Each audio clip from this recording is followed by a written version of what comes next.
Hello everyone, welcome back to our channel. আজ আমরা বানাবো নবরত্ন কোরমা। নবরত্ন কোরমা হলো একটি সমৃদ্ধ এবং ক্রিমি মোগলাই খাবার, যার অর্থ ৯ রত্ন।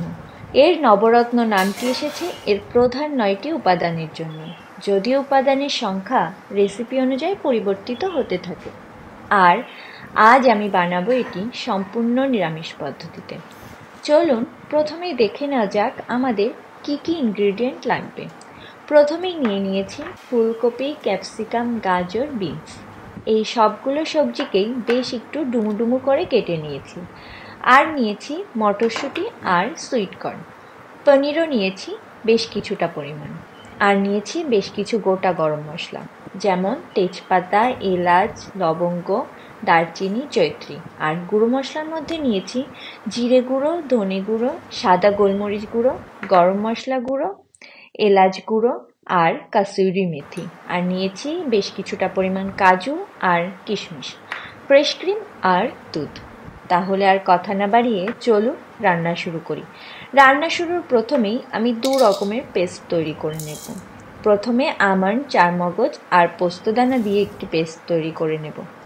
পোস্তটাকে আমি বেশ কিছুক্ষণ গরম জলে ভিজিয়ে রেখেছিলাম, এতে করে পেস্টটা বেশ স্মুথ হবে। এখন টমেটো, আদা আর কাঁচা লঙ্কার একটি পেস্ট তৈরি করে নেব। এবার কড়াইতে তেল দিয়ে তেল গরম হয়ে গেলে দিয়ে দেব ফুলকপি আর নুন।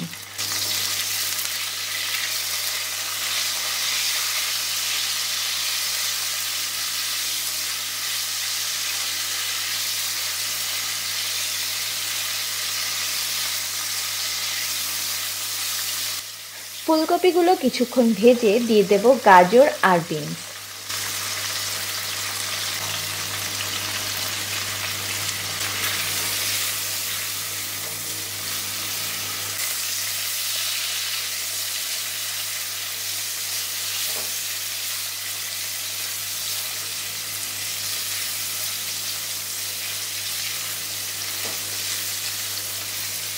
বেশ কিছুক্ষণ ভেজে দিয়ে দেব মটরশুঁটি আর সুইট কর্ন। আরও কিছুক্ষণ ভেজে সবজিগুলোকে তুলে নেব।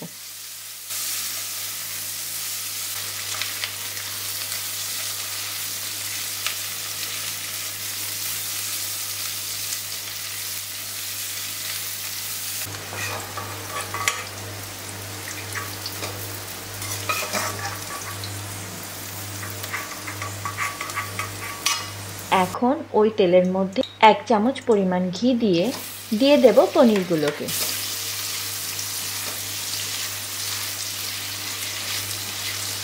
হালকা উল্টে পাল্টে দিয়ে দেব ক্যাপসিকাম। কিছুক্ষণ ভেজে তুলে নেব।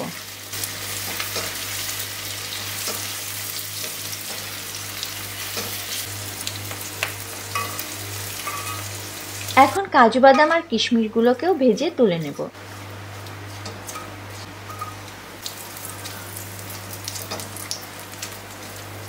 এখন ওই তেলেই গোটা গরম মশলা আর তেজপাতা ফোড়ন দিয়ে হালকা ভেজে দিয়ে দেব করে নেওয়া টমেটো, আদা আর কাঁচা লঙ্কার পেস্ট। হালকা নেড়ে দিয়ে দেব জিরে গুঁড়ো, ধনে গুঁড়ো আর সাদা গোলমরিচ গুঁড়ো। সব কিছু ভালো করে মিশিয়ে কাঁচা গন্ধ চলে যাওয়া পর্যন্ত রান্না করব।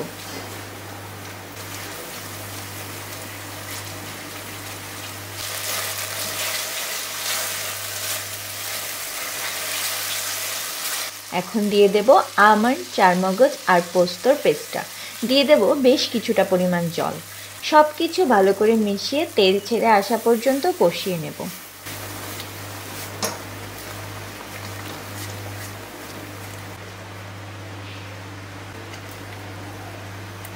এখন ভেজে রাখা সবগুলো সবজি দিয়ে দেব।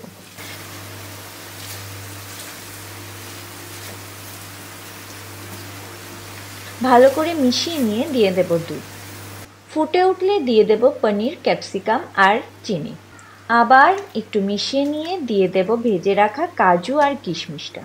কিছুক্ষণ রান্না করে দিয়ে দেব গরম মশলা গুঁড়ো, এলাচ গুঁড়ো, কাসুরি মেথি আর বেশ অনেকটা পরিমাণ ফ্রেশ ক্রিম। ফ্রেশ ক্রিমটা দেওয়ার সঙ্গে সঙ্গে ক্রিমি টেক্সচার চলে আসবে আর খেতে হবে একদম অন্যরকম। এই তো আমাদের গরম গরম নবরত্ন কোরমা একদম রেডি। গরম গরম নবরত্ন কোরমা পোলাও বা পরোটার সঙ্গে সার্ভ করুন। এভাবে অবশ্যই একবার বাড়িতে বানিয়ে দেখবেন। রেসিপি ভালো লাগলে কমেন্টে জানাবেন। ভিডিও ভালো লাগলে অবশ্যই লাইক, শেয়ার আর সাবস্ক্রাইব করবেন। এতক্ষণ সঙ্গে থাকার জন্য অসংখ্য ধন্যবাদ।